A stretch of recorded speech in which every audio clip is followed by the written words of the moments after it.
네, 오늘 말씀을 선포하도록 하겠습니다. 오늘 말씀 제목은 제사장은 술을 마시면 안 됩니다. 이렇게 제가 풀어서 제목을 했고요.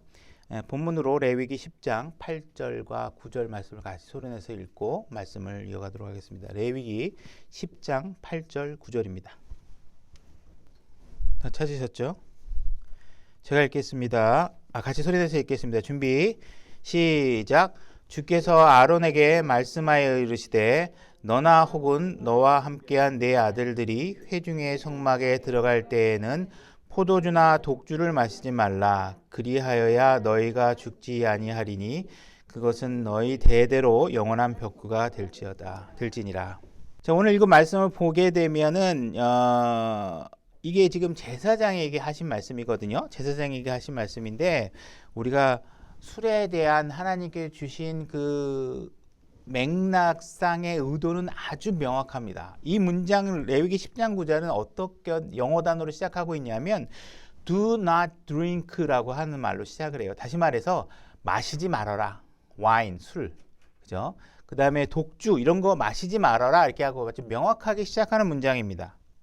그러니까 성경의 어떠한 말씀도 우리가 소홀히 다루어서는 안 되는 것이고 이 술에 관한 문제도 마찬가지입니다. 그래서 우리가 어떤 일에 대해서 규정을 할 때 뭔가 자의적인 생각이라든지 성경적인 기준과는 다른 뭔가 다른 의견을 제시하는 일에 있어서 굉장히 조심하셔야 될 필요가 있겠죠. 그래서 오늘 하나님 말씀을 한번 잘 살피면서 우리가 하나님께서 술에 대해서 금지하고 있고 그것이 결국은 우리가 죄의 삶에서 구별되는 일이라고 명령하고 계시는 내용입니다.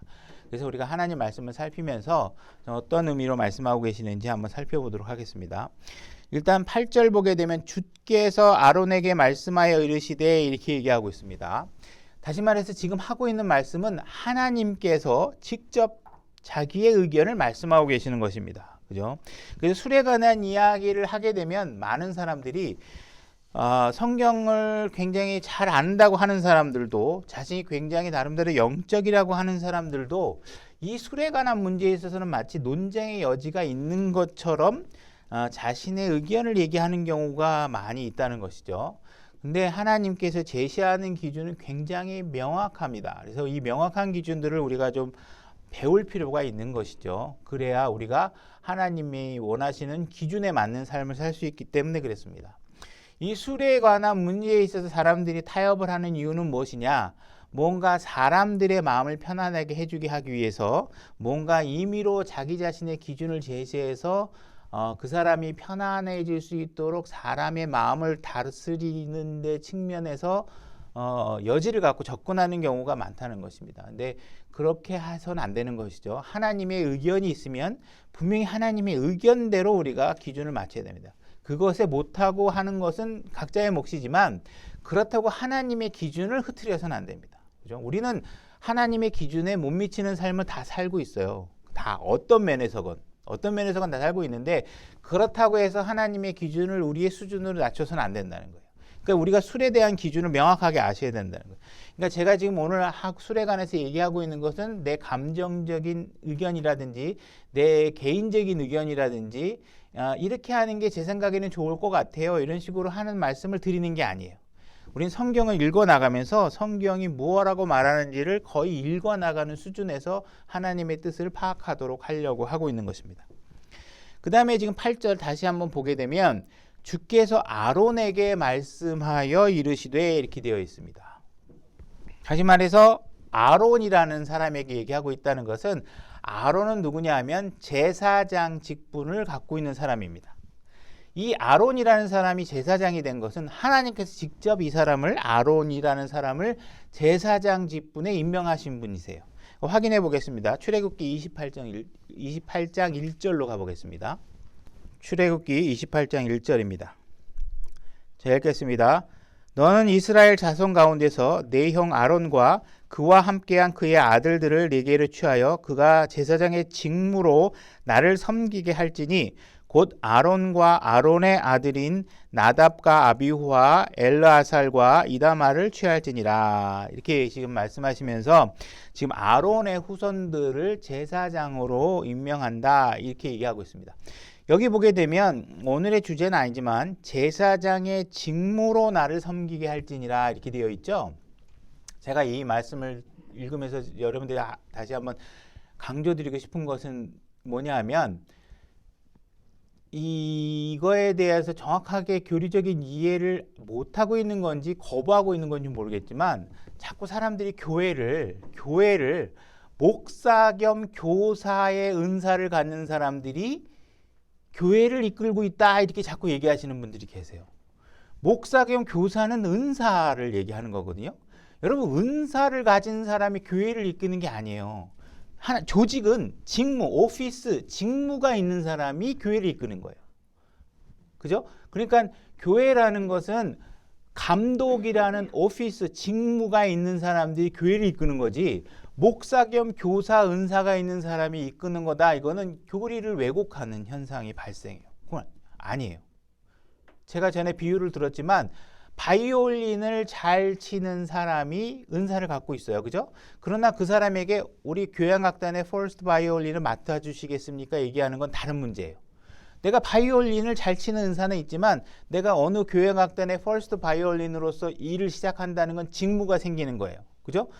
목사건 교사처럼 가르치는 은사가 있는 건 은사예요. 근데 그 사람이 이 교회의 감독으로서 일할 수 있습니까? 하는 건 다른 문제예요. 그죠? 감독을 맡으면 어떻게 하셔야 돼요? 바빠도 나와야 되고, 그죠? 내가 무슨 일이 있어도 나와야 이 자리를 지키는 일에 의무를 다하는 거예요. 은사가 있다는 건 뭐예요? 그냥 직무하고 상관없이 그냥 은사가 있을 때 가리고 싶을 때 가리키고 말고 싶으면 말고 이런 거에 그냥 끝나는 거예요. 그죠? 그러니까는 자꾸 목사 겸 교사로서 교회를 내가 이끈다라고 얘기하는 거는 정확한 표현이 아니에요. 내가는 교회 감독의 직무를 쌍방간에 수락한 거예요. 하나님이 임명하셨고 여러분들이 동의했고 내가 동의하고 해서 이루어지는 자리예요. 그러니까 여기는 이미 승낙이 됐으면 어떻게 돼요? 최선을 다해야 돼요. 그죠? 내가 웬만큼 뭐 소화불량 걸렸어도 이 자리에 웬만하면 다 와야 되고 그게 의무잖아요. 그죠? 그러니까 이런 것들은 직무로 하는 일이다. 그러니까 은사로 갖고 하는 일로 해서 뭔가 직무의 범위를 흐트려 가지고 나는 목사 겸 교사라서 목사하고 감독은 내 밑에서 일하고 이런 식의 개념을 만드는 건 굉장히 왜곡된 거, 잘못된 거예요. 그러니까 그런 거에 대해서 여러분들이 분별할 수 있길 바랍니다. 지금 그죠? 아론에게 얘기하고 있는 건 아론이 제사장으로서 직무를 행하게 한 것이다 이렇게 얘기하고 있죠. 그러니까 구약의 제사장에 대해서 구약 시대에 아론은 제사장이었다. 그럼 오늘 신약에 있는 우리들은 어떤 것이냐? 여러분들 자주 찾아보신 거지만 또 한번 확인해 보겠습니다. 계시록 1장 6절로 가서 우리가 어떠한 직분을 갖고 있는지 확인해 보겠습니다. 계시록 1장 6절 제가 읽겠습니다. 하나님 곧 자신의 아버지를 위해 우리를 왕과 제사장으로 삼으신 분께 즉 그분께 영광과 통치가 영원 무궁토록 있기를 원하노라. 아멘. 지금 여기서 우리가 신약교회 성도인 우리가 왕과 제사장으로 하나님께서 삼아주셨다 이렇게 얘기하고 있는 것이죠. 그죠? 그러니까 구약에선 출애굽기에서 아론을 하나님께서 제사장이라고 하셨다고 얘기하고 있고 신약에서는 계시록에서 분명히 우리를 하나님을 위한 제사장으로 해놨다고 하니까 이 말씀이 구약 시대에 있는 어떤 제사장들에게만 해당되는 것이 아닌가라고 할 수 있는 부분에 있어서는 그렇지 않다. 결국은 우리는 구약의 제사장, 신약의 제사장 모두에게 이것이 적용되는 말씀이다. 이렇게 얘기할 수 있다는 것입니다. 그래서 이건 신약 성도들에겐 해당되지 않는 것이야. 이렇게 얘기할 수 없다라는 거예요. 그죠? 그래서 우리가 하나님의 말씀을 공부하는 건 항상 말씀과 말씀, 영적인 것은 영적인 것으로 우리가 비교하면서 공부를 하는 거예요. 그죠? 그러니까 술에 관한 어떤 의견을 얘기하는 게 내가 어떤 율법주의자로서 그런 거 거룩하지 않으니까 안 하는 게 맞아 하면서 성경과 동떨어지게 어떤 내가 행위규범을 만들어서 하는 게 아니라 하나님의 명령이기 때문에 그걸 지켜야 된다고 얘기하는 거예요. 자, 디모데후서 3장 16절로 가보겠습니다. 자, 모든 성경 기록은 하나님의 영감으로 주어진 것으로 교리와 책망과 바로잡음과 의로 훈육하게 유익하니 이것은 하나님의 사람이 완전하게 되어 모든 선한 일에 철저히 갖추어지게 하려 함이라. 자, 모든 성경이라고 되어 있죠. 마치 이 말을 우리가 어떤 성경의 일부분만이 하나님의 말씀인 것처럼 한다거나 신약 성경만이 우리에게 해당된다고 얘기한다거나 하는 데에 사용되시면 안 된다는 거예요. 모든 성경, 지금 이 시대에 이 모든 성경이라고 기록할 당시에 이 성경은 사실은 신약보다는 구약을 더 지칭하는 말씀이 있거든요. 아직 신약 성경이 완성되어 있는 데가 이제 서신서가 지금 계속 오고 가고 있는 상태니까. 그러니까 지금 이 말씀이 뭐 우리가 하나님의 말씀은 신약 성경만 지켜야 된다 이렇게 얘기할 수 없다는 거예요. 우리가 구약에서 얘기하고 있는 것들도 우리가 해당되는 것들은 지켜야 되는 것이죠. 그죠? 그래서 하나님께서는 어떠한 부분은 교리로 이 말씀을 주셨고 성경 내용 중에 어떤 부분은 책망하기 위해서 주신 거고 어떤 부분은 바로잡기 위해서 어떤 부분은 의로 교육하기 좋게 하기 위해서 하나님께서 우리에게 이런 성경 기록을 신약과 구약까지 성경들 다 우리에게 주신 거라는 것이죠. 그러니까는 우리가 신약 성경을 잘 이해하고 싶다면 우리는 구약의 이야기들을 잘 이해하고 있어야 신약 성경을 잘 이해할 수 있다는 것이에요.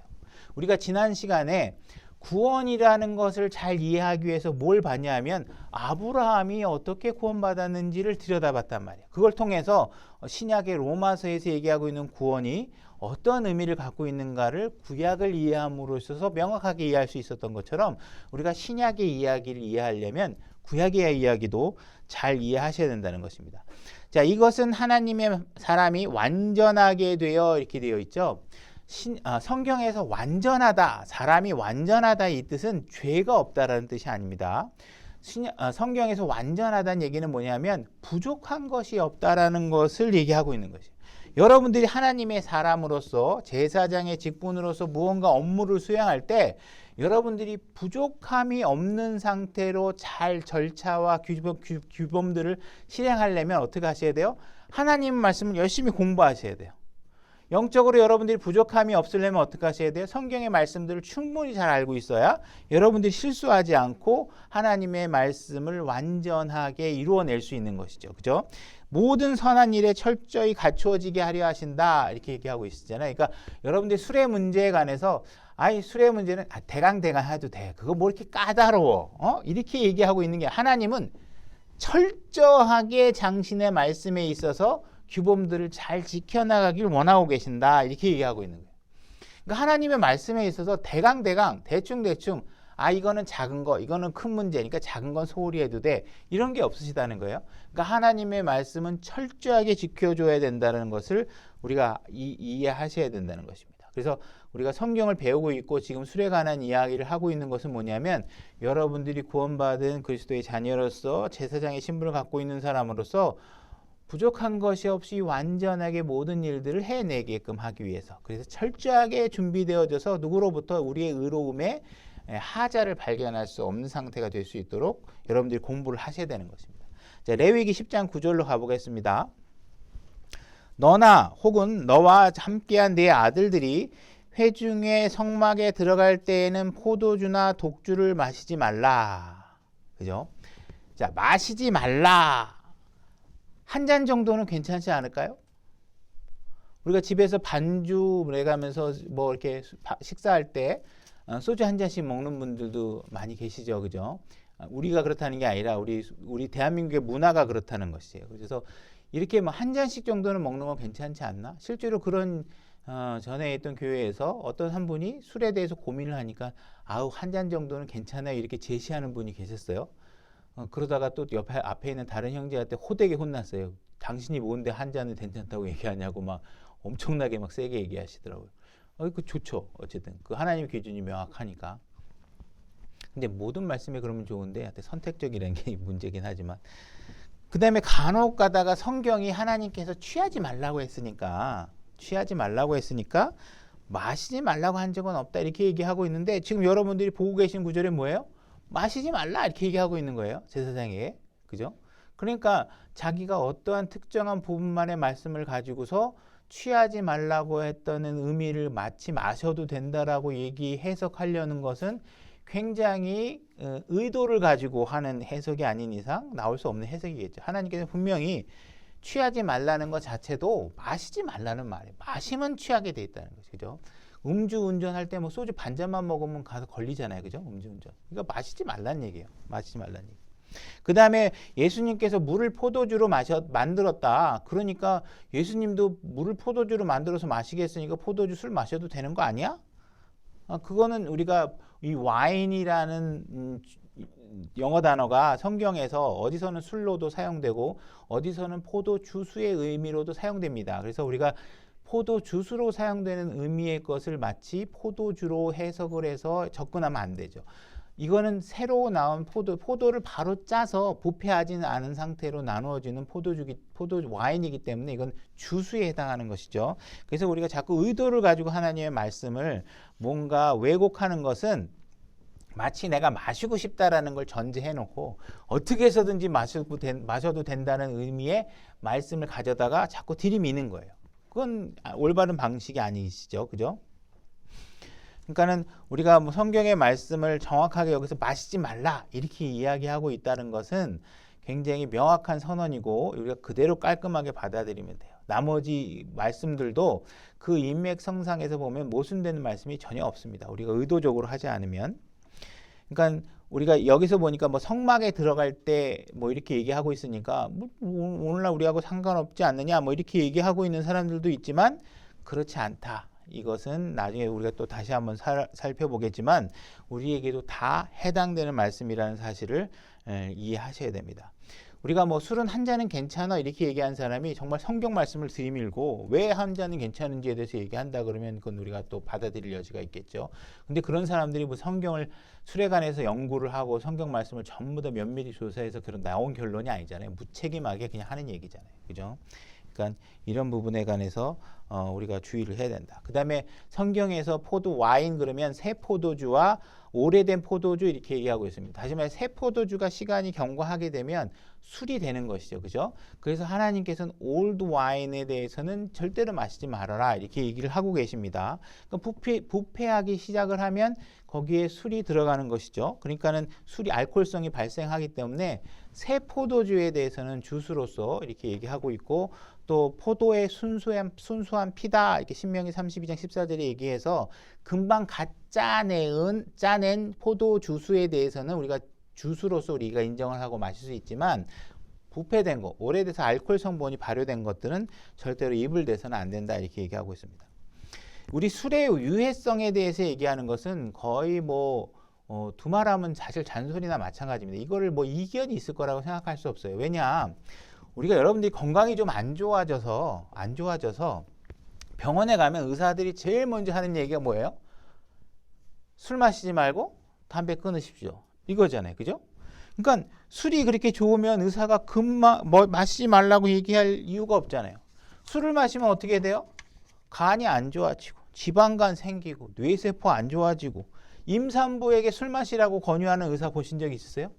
임산부가 술 마시면 기형아 나오고 그죠? 뭐 골다공증 생기고 막 이런 부작용들이 많이 있단 말이에요. 그러니까 이런 유해한 것을 여러분 몸속에 집어넣어야 될 이유가 하나도 없는 것이죠. 하나님께서 마시지 말라고 한 이유도 이것이 우리에게 유익하지 않기 때문에 그렇다는 것이에요. 우리나라 사람들은 전통적으로 술 그러면 술이 적당히 마시는 것은 몸에 좋다 이런 개념들이 있어요. 그래서 술을 약주라고도 부르고 그랬죠. 요즘은 많이 안 쓰는 단어겠지만 그래서 술이 약이라고 얘기하면서 술에 대해서 굉장히 친근감을 많이 가지고 있습니다. 실질적으로 2010년도 이전에 연구 조사들을 보게 되면 영국에서 여성 한 3만 5천 명을 대상으로 조사를 했다 그래요. 그래서 술을 조사해가지고 포도주를 반잔만 마시는 사람과 하나도 마시지 않는 사람들을 비교를 했더니 소주를 반잔 정도 마시는 사람들이 신장병에 걸릴 확률이 줄어든다 이런 연구 결과가 실제로 나왔어요. 그래서 사람들이 포도에 있는 어떤 특정 성분이 사람들에게 굉장히 뭔가 혈관 질환에 좋은가 보다 이렇게 얘기를 했던 것이죠. 그 다음에 2007년도에는 심혈관 학회지에 이런 논문이 또 실리게 됩니다. 적당한 음주를 하면 그렇지 않은 사람들보다 사망률이 낮아진다. 이렇게 얘기를 해가지고 적당히 술을 마시는 사람과 적당히 술을 마시지 않은 사람들을 이렇게 연구를 했더니 적당히 마시는 사람이 좋다. 그래가지고 한동안 적당한 술은 우리의 몸에 좋다라는 그런 의식이 굉장히 팽배했었어요. 언론에 그렇게 얘기를 했고 언론이 그런 내용들을 붙이었죠. 근데 2010년도 이후에 이 연구 결과들을 다시 조사를 하기 시작을 했어요. 다시 했더니 이 영국에서 여성을 상대로 해갖고 술을 마시는 집단과 안 마시는 집단의 모집단을 구성해갖고 비교한 내용을 보니까 연구 과정에 커다란 오류가 있다는 걸 발견했어요. 뭐냐 하면 술을 안 마시는 사람에 대해서 통계를 할 때 모집단을 어떤 사람들을 썼냐 하면 술을 마시다가 몸이 막 너무 안 좋아진 거야. 이래서 나 이제 더 이상 술을 안 마실 거야 해서 술을 끊은 사람. 이런 사람들이 대다수가 거기 포함되어 있는 거예요. 그러니까 술을 약간 마시는 사람과 이렇게 막 해롱해롱해다가 이제 뭐 술을 끊는 사람을 비교하니까 다행히 술을 반정신 정도 먹는 사람들은 아직 건강의 여지가 있는 사람이니까 좋게 나온 것이죠. 그래서 이 모집단의 그런 샘플링이 잘못됐다는 걸 발견하고 2010년도 이후에 다시 조사를 한 거예요. 진짜 태어나면서부터 술을 안 마시고 건강한 사람. 그래서 술을 한 번도 입에 대지 않은 사람과 술을 조금씩 마시는 사람을 가지고 연구했더니 어떻게 돼요? 당연히 술을 안 마시는 사람이 훨씬 더 오래 살고 건강하게 사는 거예요. 그죠? 그러니까 우리는 이런 하나님의 아무리 과학이 뛰어나도 하나님의 말씀을 뛰어넘을 수 없다는 사실을 여러분들이 명확하게 하죠. 과학은 맨날 이랬다 저랬다 하는 거예요. 그러니까 절대로 술을 마시지 말라 하는 이야기는 절대로 우리에게 유해하니까 굉장히 몸에 안 좋으니까 하나님께서 마시지 말라는 것이에요. 근데 여러분들이 하나님의 말씀을 읽고 복음을 전하고 하는 일들을 하는 것은 여러분들이 뇌세포에 악영향을 주는 일이 전혀 없습니다. 그죠? 여러분들이 복음을 전한다고 해서 무슨 간이 안 좋아지거나, 그죠? 무슨 기형아를 낳을 확률이 높아지거나, 교회에 열심히 참석해서 설교를 열심히 들었더니 암 발병률이 높아진다거나 이런 거 없어요. 죄는 여러분들을 멸망시켜가는 것이 분명한 겁니다. 여러분들 술, 죄, 이런 것들은 여러분들에게 해롭기 때문에 하나님께서 하지 말라는 거예요. 그죠? 여러분을 죽입니다. 죄의 싹은 사망이에요. 그죠? 여러분들의 몸을 자꾸 더 빨리 죽어가게 만드는 것이 바로 이런 죄들이라는 것이죠. 이제 포도주가 한번 처음 나오는 장면으로 한번 가보겠습니다. 창세기 9장 20절로 가보겠습니다. 노아가 농부가 되기 시작하여 포도원을 세우고 포도주를 마신 뒤 취하여 자기 장막 안에서 벌거벗은 채 있었더라. 자, 벌거벗은 장면이 이 이전에 처음 나왔을 때가 있습니다. 그죠? 처음 나왔을 때가 어디냐면 창세기 3장에서 에덴 동산에서 아담과 이브는 벌거벗은 채 그 자리에 있었습니다. 벌거벗은 상태에 있으면서도 그들은 자기의 벌거벗은 모습을 부끄러워하지 않았어요. 왜냐하면 그들의 마음은 너무도 순수하고 죄가 없는 상태이기 때문에 벌거벗은 모습을 봐도 죄의 형상과 이미지가 겹치거나 악한 상상을 떠올리는 상태의 혼을 갖고 있지 않았던 것이에요. 그죠? 근데 아담과 이브가 죄를 짓는 순간 어떤 상황이 벌어지냐면 벌거벗은 모습이 부끄럽기 시작한 겁니다. 그죠? 부끄러워졌잖아요. 그래서 어떻게 했어요? 부랴부랴 막 무화과 나무 잎으로 몸을 가리고 하나님이 자기 벌거벗은 모습대로 하나님 앞에 드러내면 안 된다는 본능적인 생각 때문에 어떻게 막 숨었잖아요. 숨으니까 하나님께서 어떻게 하셨느냐? 이들의 무화과 나무 잎을 제거하고 한 생명을 죽여서 가죽옷을 입혀서 덮어주시게 됩니다. 그죠? 그러니까 한 생명의 피를 흘려서 그들을 덮어주신 것은 무엇이냐면 원래는 너희들이 선악을 알게 하는 나무의 열매를 먹게 하는 날은 너희들 반드시 죽으리라 했으니까 하나님의 말씀은 절대로 한번 선언된 말씀이 무효화되지 않습니다. 그죠?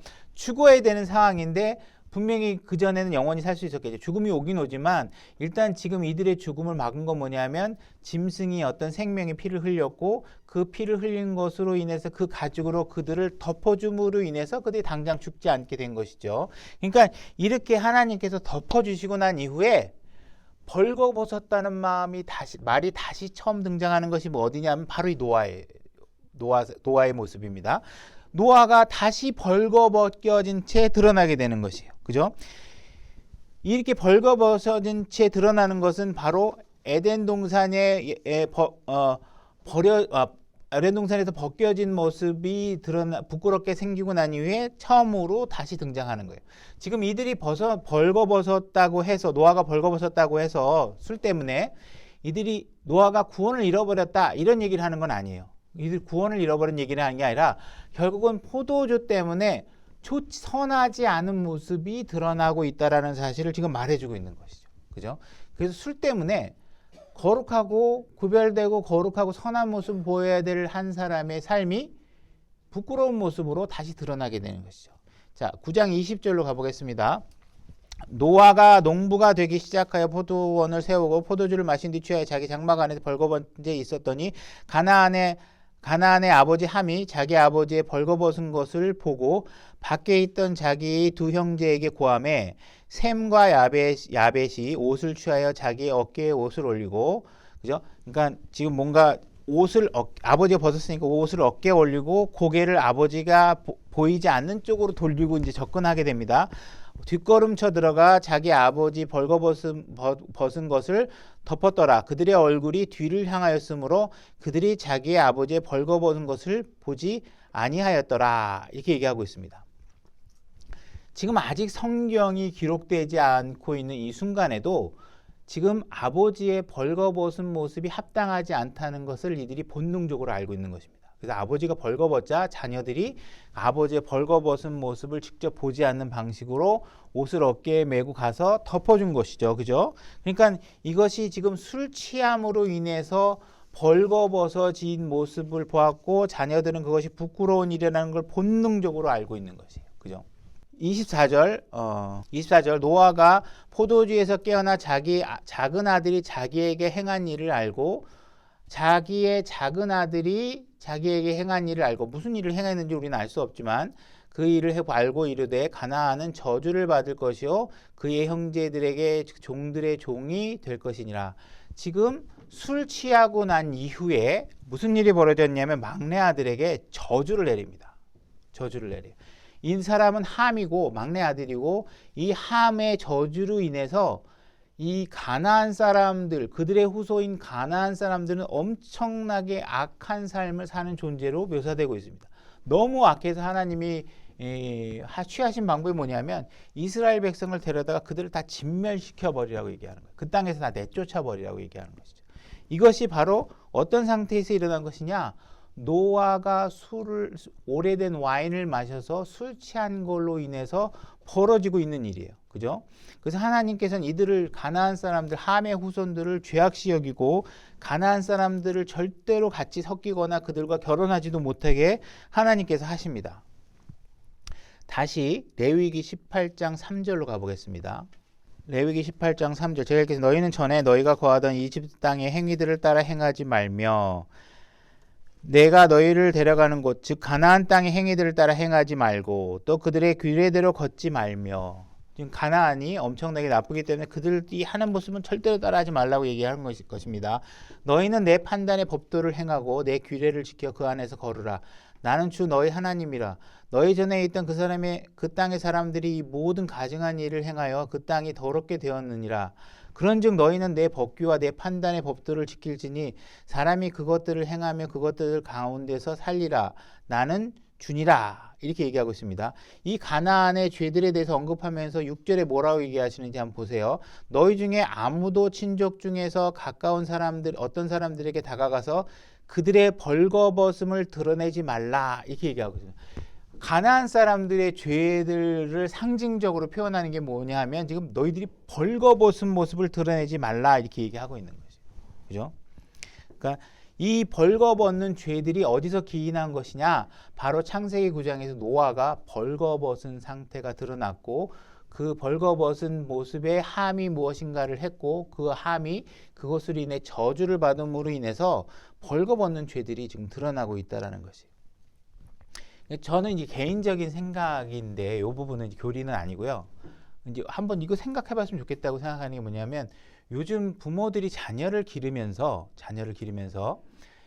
아이들에게 성적 거북함이나 이질감을 극복하게 하기 위해서 엄마 아버지가 자녀들과 벌거벗은 상태로 자꾸 교감하는 일들을 많이 부추기는 경향이 있는데 이 지금 성경에서 부모가 자식들 앞에서 벌거벗은 모습을 나타난 거에 대해서 하나님께서 좋게 표현하지 않고 계시고 그것을 보지 않는 것을 이렇게 보지 않고 하는 것에 대해서 모습을 보이잖아요. 그래서 저는 이 아이들에게 이런 부분에 관해서 이런 성경적인 맥락에서 봤을 때 과연 자녀들에게 막 엄마나 아버지가 진짜 벌거벗어서 서로 다른 성 관계에 있는 자녀들에게 너무 지나치게 성적인 표현들을 하나님 분명히 죄인이기 때문에 덮어놓는 데 이유가 있는 거거든요.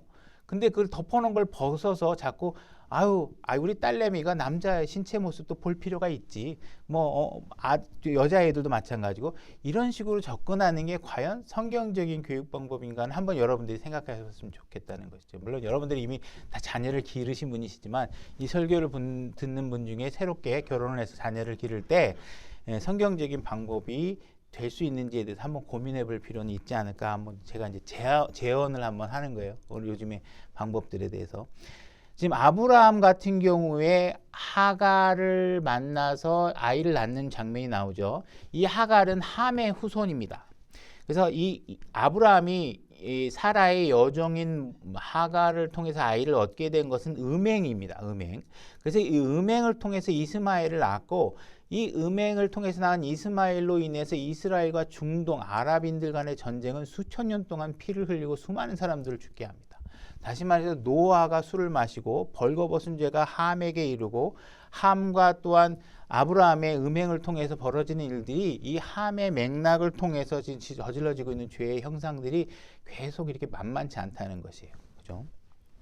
아브라함이 지은 하나의 죄가 엄청난 악영향을 미치고 있는 것이죠. 그래서 지금 가나안 사람들은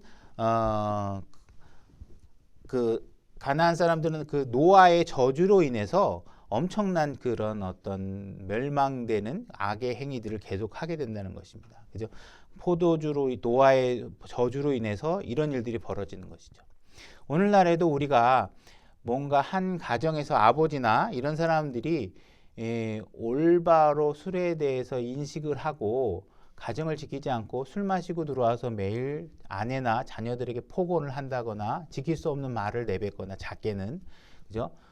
실언을 자꾸 내뱉어서 아버지의 신뢰감을 실추시키게 된다면 가정에 대한 통솔력을 술 때문에 잃어버리게 될 것입니다.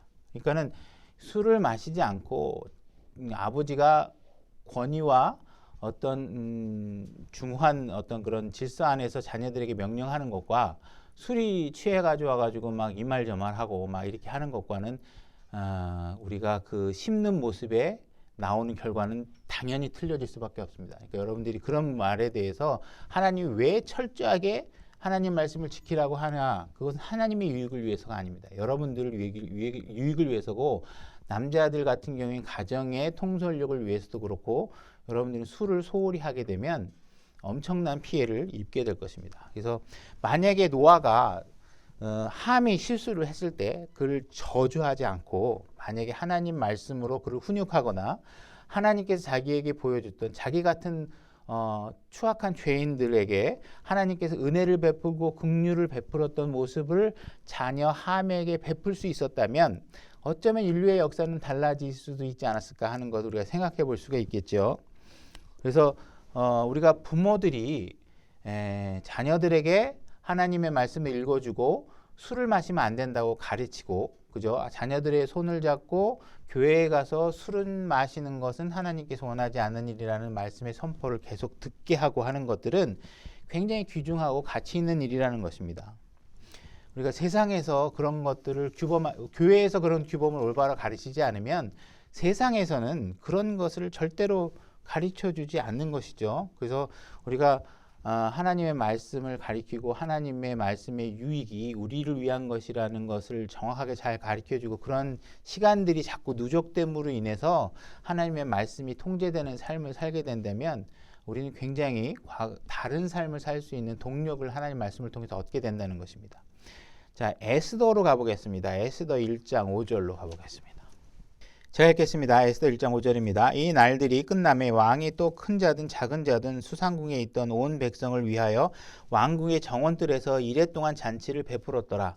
거기에는 고운 아마줄과 자수색줄로 은고리와 대리석 기둥들에 붙들어맨 흰색, 녹색, 청색 현수막들이 있으며 또 붉은색, 청색, 흰색, 검은색 및 대리석으로 포장한 곳 위에 금과 은으로 만든 침상들도 있었더라. 지금 자세하게 우리가 내용을 하시면 취지는 뭐냐면 지금 온갖 화려한 지금 장치를 하고 그 데코레이션 장식을 하고 뭐 하려고 하냐면 지금 술 마시려고 하는 거예요. 술 마시려고. 그죠? 술 마시기 위해서 뭘 하고 있느냐?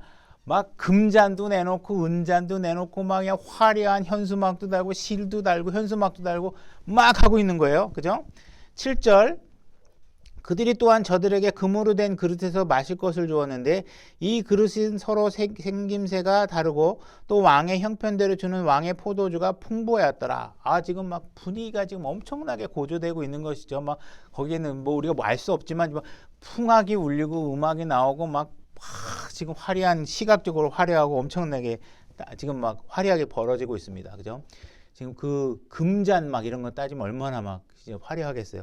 8절 또 마시는 것도 법에 따라 하게 하되 아무도 억지로 하게 하지 아니하였나니 지금 법에 따라 해야 된다 그랬죠. 하고 있다 그랬죠. 그러니까 여러분들이 술 마시는 것은 불법이 아닙니다. 법에 따라 할 수 있어요. 여러분들이 술 마시는 건 불법이 아니죠. 왕이 자기 집의 모든 직무 수행자들에게 그렇게 지정하여 그들의 각 사람이 기뻐하는 대로 행하게 하였더라. 술 마시는 건 불법이 아닙니다. 여러분들이 담배를 피우는 것도 불법이 아니에요. 이혼하는 것도 불법이 아니고 요즘은 결혼하고 있다가 내 배우자 놔두고 다른 애인들을 만나는 것도 불법이 아닙니다. 그걸로 이혼 못해요. 그죠? 그러니까 지금은 여러분들이 세상의 기준으로 하나님의 거룩한 삶을 규정하려고 노력한다면 지킬 수 있는 게 아무것도 없어요. 여러분들은 절대로 교회 안에 세상의 기준을 갖고 들어오시면 안 됩니다. 하나님께서는 분명히 하나님의 기준이 거룩한 기준이 되도록 하나님께서 명령하고 계시는 것이 그걸 지켜줘야 된다고 하는 거예요. 그러니까 세상의 기준으로 여러분들이 뭐 술 마시는 거 뭐 아무 상관 불법 아닌데 그죠? 사법이에요. 그렇다고 그것이 교회 안에서 용인돼서는 절대로 안 된다는 것입니다. 9절 왕비 와스디도 아하수에로 왕에게 속한 왕의 집안에서 여인들을 위하여 잔치를 베푸니라. 자 10절 일곱째 날에 왕의 마음이 포도주로 인하여 즐거워졌을 때 자 술이 마시니까 지금 엄청 즐겁죠. 엄청 즐거워지고 막 합니다. 여러분들이 나이트 클럽에 가가지고 막 술 마시고 막 춤을 추면 막 행복합니다. 막 너무 행복하고 막 그냥 마냥 그냥 기쁘고 모든 근심이 다 떨어지고 근데 누군가 가지고 술 마시는 건 죄입니다. 하나님 믿고 구원 받으셔서 그러면 어떻게 하겠어요? 이 재수 없게 누가 와가지고 술 마시는 거 와가지고 누가 방에 놀면 어떻게 하겠어요? 막 욕할 거 아니에요. 도대체 만약에 누군가 가서 그 행복은 진짜 행복이 아닙니다. 하나님 말씀을 믿고 주님에게서 얻는 행복이 진짜 행복입니다. 이거 뭐 바보야. 왜 와가지고 나한테 이러는 거야? 너 도대체 제정신이야? 막 이럴 거 아니에요. 그죠? 이 막 엄청난 즐거움을 갖고 있는 거죠. 이들은 지금 엄청나게 즐거워하고 있습니다. 그죠? 여러분 술 마시는 광고 한번 보시면 젊은 사람들이 막 술잔을 날리면서 막 브라보하면서 막 웃고 행복하고 막 이러면 술 마시고 하잖아요. 그럼 보는 사람이 어때요? 술 마시면 나도 저렇게 행복하고 술 마실 때 앞에 저렇게 예쁜 여자들도 있겠구나 하는 환상을 갖게 돼요. 그죠? 여자들은 술 마시면 저렇게 멋있는 남자들이 내 앞에 있을 것 같은 생각이 자꾸 든단 말이에요. 그죠? 왜 여러분들 요즘 모르겠어요. 제가 유학할 당시에 남자들이 좋은 차를 사는 이유는 뭔지 아세요? 대학생들이? 좋은 차를 살면 옆에 예쁜 여자가 앉아있을 거라는 환상을 갖게 돼요. 그러니까 막 할부로 자꾸 좋은 차를 사. 그거 왜 그래요? 자꾸 좋은 차가 사면 옆에 예쁜 여자가 있을 것 같은 환상을 갖는 거예요. 그러나 그런 상상은 뭐예요? 다 잘못된 것이에요. 올바른 게 아니죠. 지금 술 광고가 왜 그렇게 술 광고를 보여주고 있냐면 술을 마시고 난 이후의 일에 대해서는 광고가 보여주지 않아요. 그죠? 이들이 술 마시고 가다가 그냥 길 가는 사람하고 멱살 잡고 싸우는 장면 안 보여줍니다. 그죠? 이들이 술을 엄청나게 마셔서 집에 들어가서 변기통 붙잡고 하소연 나는 장면은 절대로 보여주지 않죠. 그죠? 이들이 술 마신 것 때문에 음주운전하다 남의 가족의 일생을 망쳐버리는 장면은 절대로 보여주지 않습니다. 그죠? 여러분들이 교통사고 나는 거, 음주사고로 나는 거, 그죠? 술 마신 사람으로 일어나는 성추행, 성폭행 사건에 관해서는 절대로 얘기하지 않습니다. 그죠? 술 때문에 한 집안이 망가지는 장면들은 절대로 광고에서 보여주지 않아요. 마귀가 언론을 장악하고 있는 것이기 때문에 여러분들에게는 어디까지만 보여주냐? 술 마시면 행복하다. 그것이 진짜든 아니든 행복한 모습만을 보여줘서 여러분들이 맞지 마시면 그렇게 될 것 같은 환상을 주는 것이죠. 지금 왕이 엄청나게 지금 행복해져 있죠. 10절 다시 읽어보면 일곱째 날에 왕의 마음이 포도주로나 즐거워졌을 때에 아하수에로 왕이 자기 앞에서 섬기는 7명의 시종장 곧 무흐만과 비스다와 하르보나와 박다와 아박다와 세달과 가르가스에게 명령하여 왕비의 관을 쓴 왕비 와스디를 왕 앞으로 데려다가 그녀의 아름다움을 백성과 통치자들에게 보여주게 하였으니 그녀는 보기에 아름다웠더라. 지금 왕이 술을 마시니까 흥 취하면 무조건 공식이 무엇이냐? 바로 여자 쪽으로 갑니다. 사람의 상상은. 자, 그래서 지금 자기 와이프를 데려다가 자랑하고 싶어하는 상황이 벌어지는 게 왜 자랑하고 싶어요? 예쁘니까, 예쁘다고 생각하기 때문에 여자를 등장시키고 싶어합니다. 그러나 왕비 와스디가 왕의 시종장들이 집행하는 왕의 명령대로 오기를 거부하므로 왕이 심히 노하여 그들 속에서 그의 분노가 불붙더라. 지금 왕이 방금 전까지만 해도 엄청나게 기분이 좋았는데 지금 갑자기 자기 아내가 자기의 말을 듣지 않는 것 때문에 어떤 상태가 벌어지냐면 분노가 불붙듯이 일어나고 있는 것이에요. 그죠? 지금 술 때문에 엄청나게 좋았는데 왕도 기분이 나쁘고 왕비 와스디도 지금 자기를 사람들 앞에 내보여서 뭔가 구경거리로 만들려고 하는 왕의 목적에 불쾌해하고 있는 것이죠. 그죠? 그래서 지금 왕도 기분이 상하게 됐고 왕비가 기분이 상하게 돼요. 자, 광고는 이 장면을 안 보여줍니다. 요 전까지만 항상 광고는 보여주는 것이죠. 여러분들이 술집에 가서 기분 좋게 막 술 마시고 나서 집에 와서 아들 때리고 마누라 때리는 장면은 안 보여줍니다. 그죠? 그러니까 사람들은 술을 마시면 기분이 좋을 것 같이라고 생각하지만 실질적인 그 삶의 이후의 결과는 삶을 파괴하고 있다는 것과 그 술이 삶을 파괴하는 원천이 실질적으로 된다는 사실에 대해서는 사람들은 서로 묵인하에 서로 속이고 감추고 있는 거예요. 자기네들도 모르는 바가 아닌데도 그 얘기는 하고 싶어 하지 않는 거예요. 실질적으로 가정폭력, 성폭력 이런 가해자들을 보게 되면 2015년도 KBS 뉴스 자료를 보니까 10명 중에 7명이 전부 다 술 때문에 일어나는 거예요. 그러니까 술이 마시면 10명 중에 7명 이렇게 술 마신 사람 중에 7명, 7명 아니겠죠. 어쨌든 이런 폭력 사태, 성추행 이런 가정 폭력들의 대부분은 70%가 다 술 때문에 벌어진다는 거예요. 그러니까 술이 얼마나 망치는 거예요. 그죠? 1장 19절 에스더 왕이 만일 기쁘게 여기실진데 와스디가 다시는 아하수에로 왕 앞에 오지 못하게 하는 왕의 명령을 내리고 페르시아 사람들과 메대 사람들의 법 가운데 그것을 기록하여 변개하지 못하게 하시며 또 왕께서는 그녀가 차지한 왕비의 지위를 그녀보다 더 나은 다른 여인에게 주소서. 지금 술 때문에 어떤 문제가 벌어졌느냐? 부부관계가 망가져 버리고, 그죠? 분노하게 되고 다투게 되고 질투하게 되고 술로 인해서 지금 뭔가 지금 엄청난 피해가 벌어지고 있는 것이죠. 그죠? 사람들이 막 이혼한 사람들에게 왜 이혼했냐고 물어보면 우리 남편이 뭐 때문에 무슨 말을 어떻게 기분 나쁘게 했고 내 아내가 어떻게 기분 나쁘게 말했고 어떻게 내 때렸고 막 이렇게 얘기합니다. 그러나 그들이 말하지 않은 부분들은 대부분 그 전날 술 마시고 왔다는 사실에 대해서는 얘기하지 않아요. 그런 일들의 대부분의 동력들은 술 마신 다음 날, 술 마신 날 저녁에 대부분 일어나는 일이죠. 왜? 사실은 술을 안 마셨으면 얼마든지 통제할 수 있고 관리할 수 있는 자기 심리적 상태를 술 때문에 그냥 다 오픈시켜 버리는 거예요. 통제가 안 되는 거예요. 그러니까 막 안 해도 될 말 막 뱉어버리는 거예요. 그러니까 가정이 망가지고 막 그냥 자식한테도 막 몹쓸 얘기를 막 다 해버리고 그러니까 자식들한테 아버지로서 위치를 실추당하게 되고 하는 일들이 벌어지는 거예요. 그러니까 이런 마시지 않았으면 통제될 수 있는 상황을 다 놓쳐버린다는 것이죠. 그죠? 아하수에로는 왕이죠. 재정이 빵빵합니다. 돈도 많아요. 자기 앞에 막 무릎 꿇고 곡정하고 말 한마디면 이리 가라 저리 가라 막 칼을 들고 나가 싸우라 할 사람들이 수두룩하게 많습니다. 근데 그 사람이 지금 실패하고 있는 게 뭐예요? 가정의 통솔을 실패하고 있는 거예요. 가정이 망가지는 데 있어서 지금 술 때문에 그 어마어마한 권력을 갖고 있는 사람이 가정을 통제 못하고 있는 거예요. 술로 인해서 가정관계가 다 가족관계가 망쳐버리는 거예요. 하나님께서 여러분들이 제사장, 하나님의 백성이 술로 인해서 가정이 망가지는 걸 원하지 않으시는 거예요. 그래서 특히 제사장에게 하나님께서 명령하시는 거예요. 술을 마시지 말라. 이걸 명령으로 주시는 거예요.